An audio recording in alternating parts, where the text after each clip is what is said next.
All this weekend, we are taking a look back at a case in review.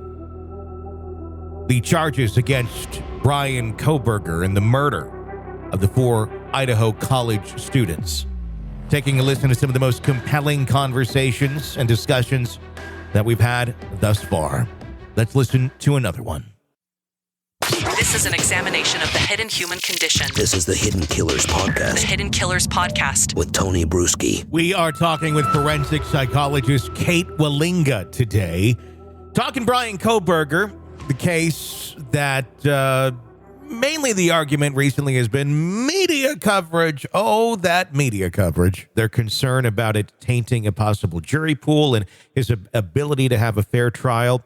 Is this a valid argument today, at this day and age in our setting, just considering, yes, things have changed dramatically over the years, but complaining about people talking and podcasts and YouTubers and this or that isn't going to really change podcasts and YouTubers and everybody reporting on the case? I mean, myself as a podcaster, as well as somebody who's worked in the criminal justice system, I would prefer complete openness at all times because it's like a game of telephone. The more silence that happens and the more people in between what's actually being said and what's being reported, the more messed up it's all going to be. Sure. So let's go ahead and be factually accurate. Let's go ahead and show court is kind of boring. Yeah. A lot of times, to be real. And, you know, and him dressed in a suit, like that's such a defense attorney move. Mm-hmm. That happens all the time. They're told dress a certain way, be careful. I'll tell you, he's not good at and I guarantee he's been trained at some degree to control his facial expression. Mm-hmm. He's terrible at that. Yeah. Yeah, there was a lot of smirking at the last court appearance, which made it a little bit more uncomfortable than normal with his staring eyes that he has. For real. And there's a thing where if we knew exactly what was being said when and could put it in context, then maybe it's not a smirk. Maybe it's his lawyer trying to loosen him up. We don't really know. But when we don't have access minute by minute, but we have access constantly to releasing things and saying things like podcasts and like YouTube, you end up with these wild speculation. And I'd rather know exactly what is he smirking about? Yeah. Like what happened in the 3 seconds before it? What I found interesting thus far is their complaint about the specific types of people that are talking about the case against him. The wild speculation that's out there doesn't necessarily seem to focus so much on Kohberger. It seems to focus on other people that people are accusing of this crime. The people who are speculating about Kohberger are really basing their speculation on the facts that we have, on the evidence that exists, on the testimonies, on the reports that have come out that are factual and fact-based. And seem to be fairly normal conversations and assumptions that may be made or speculations that I think are valid. But that's the ones they want to quash. They don't seem to really care so much about all the other wild speculation that's throwing many other people's names under the bus and such, but only him. And of course. Yeah, and of course, man. And he's the one who seems to be, the speculation is there, and it is rampant because there's so much information and so much damning information.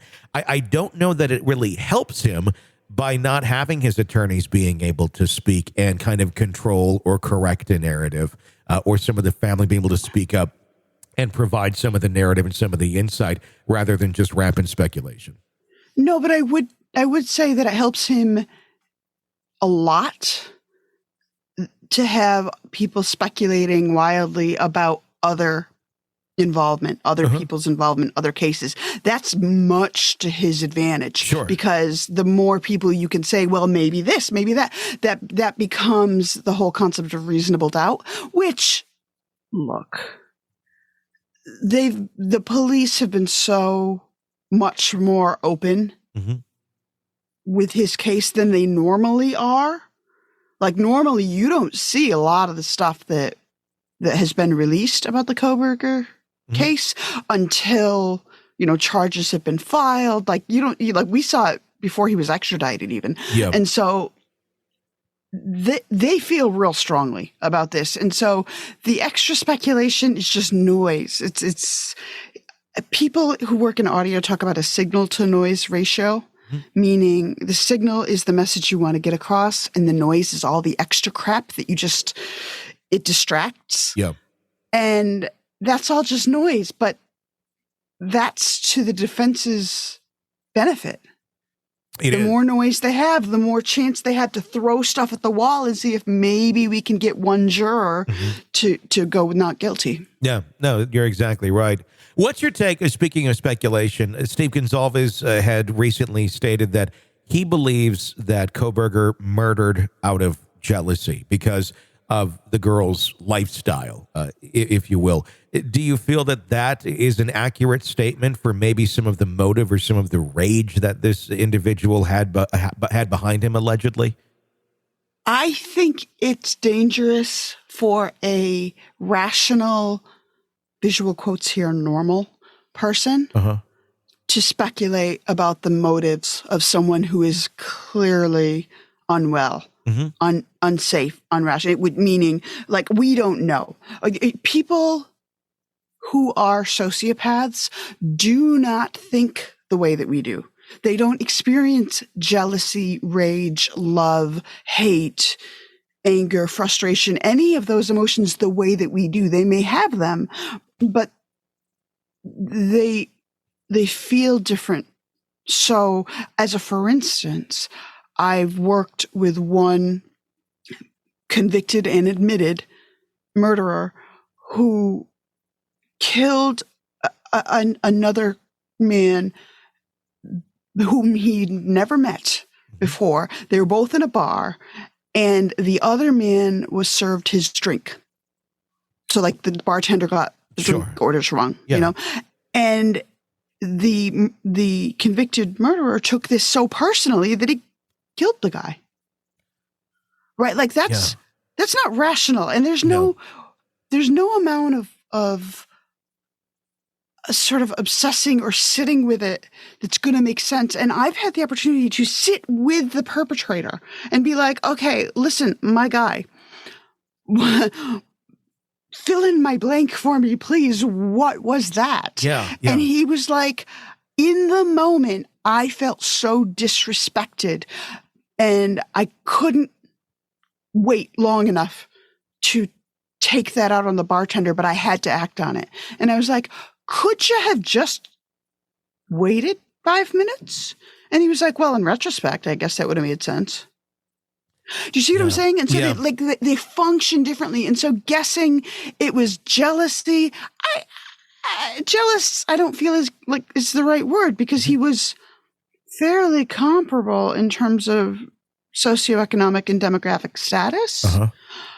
But he had a way of moving through the world that people with a normal range of emotions just don't have.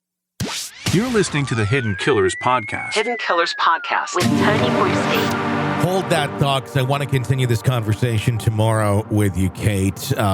We will do just that. I want you to press subscribe wherever you're downloading podcasts so you don't miss any breaking updates or discussions on the cases that we follow for you right here. Get an ad-free experience through Apple Podcasts when you sign up there right now. I'm Tony Brueski. Stay with us.